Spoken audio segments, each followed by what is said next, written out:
Olá pessoal, meu nome é Jean Alves, estou aprendendo a programar e hoje nós vamos aprender um pouco sobre algoritmos. Vamos lá?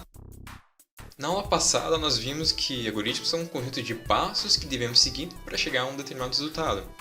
Bom, não se esqueça disso, é o básico que você precisa entender sobre algoritmos. E nessa aula iremos ver quais são os 3 tipos de algoritmos que existem. Mas antes precisamos entender algo bem importante sobre programação, que é o seguinte: o computador não entende comandos ambíguos. Como assim o computador não entende o que são comandos ambíguos? Bom, primeiro, para entender isso melhor, vamos ver o que significa ambiguidade. Segundo o dicionário informal, é a possibilidade de uma mensagem ter 2 sentidos. Certo, mas o que é ambiguidade em programação?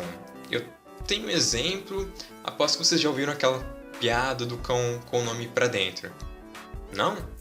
Então eu vou contar. Imagine que um belo dia ensolarado, o dono do cão pra dentro quer dar um comando para que o cão saia de dentro de casa. Ele vai dizer o seguinte: pra dentro, pra fora.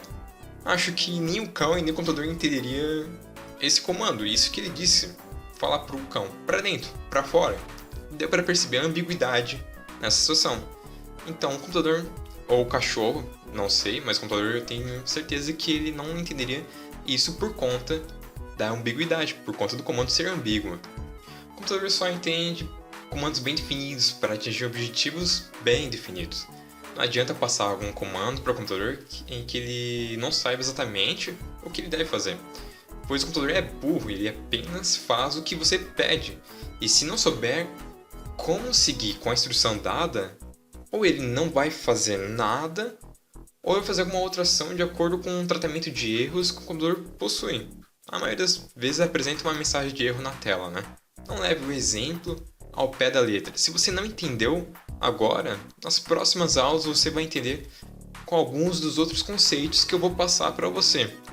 Aos poucos, esse conceito vai ficando um pouco mais claro.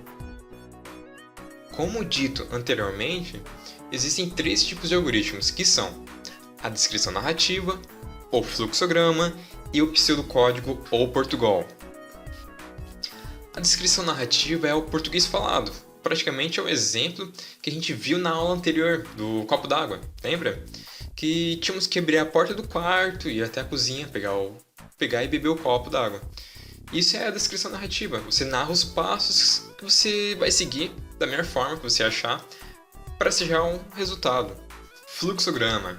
No fluxograma, nós analisamos um problema e desenvolvemos uma solução usando um conjunto de símbolos gráficos pré-definidos, os passos a serem seguidos para resolver esse problema. No pseudocódigo, nós utilizamos um conjunto de regras e palavras pré-definidas para montar um algoritmo.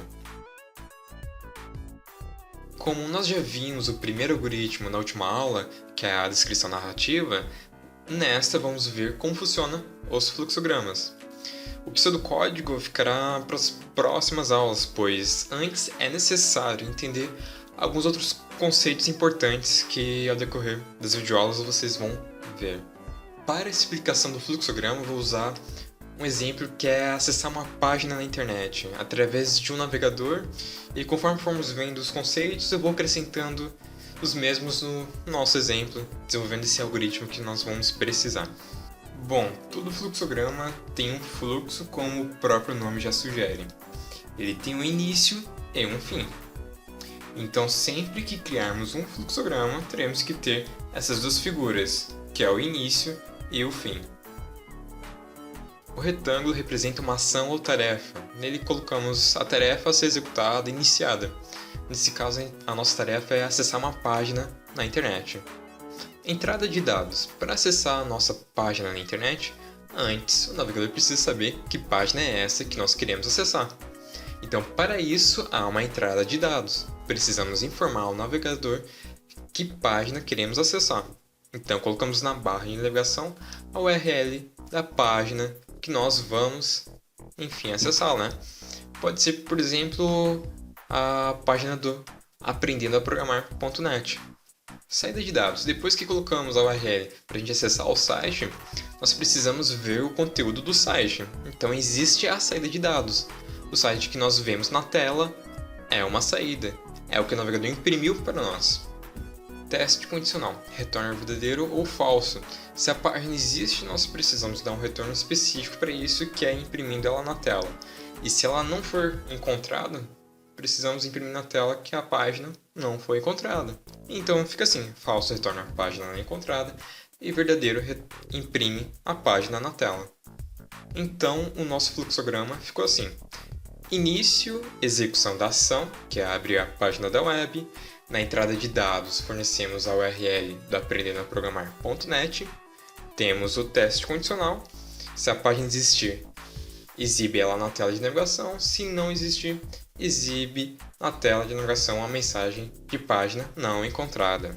Pronto, já sabemos que um algoritmo tem um início e um fim, entrada e saída de dados, e o teste condicional, que testa uma informação para saber se ela é verdadeira ou falsa e trata cada situação com uma saída diferente, né? Agora que você já sabe como funciona um fluxograma, tente criar os seus próprios fluxogramas. Para exercitar o que você aprendeu nessa videoaula, na descrição deste vídeo tem um link para um questionário com alguns exercícios. É só acessar e descer a página que você acessou até o fim. Se você está assistindo essa videoaula já no site do Aprendendo a Programar, é só descer essa mesma página até o fim que você encontra esse questionário. Encerramos por aqui. Na próxima aula vamos ver o que são tipos primitivos e quais são utilizados pelo computador. Deixe um comentário com suas dúvidas, compartilhe para ajudar na divulgação. Se inscreva no canal, me acompanhe no Twitter, Facebook e no blog. Eu te espero na segunda aula de Lógica e Programação.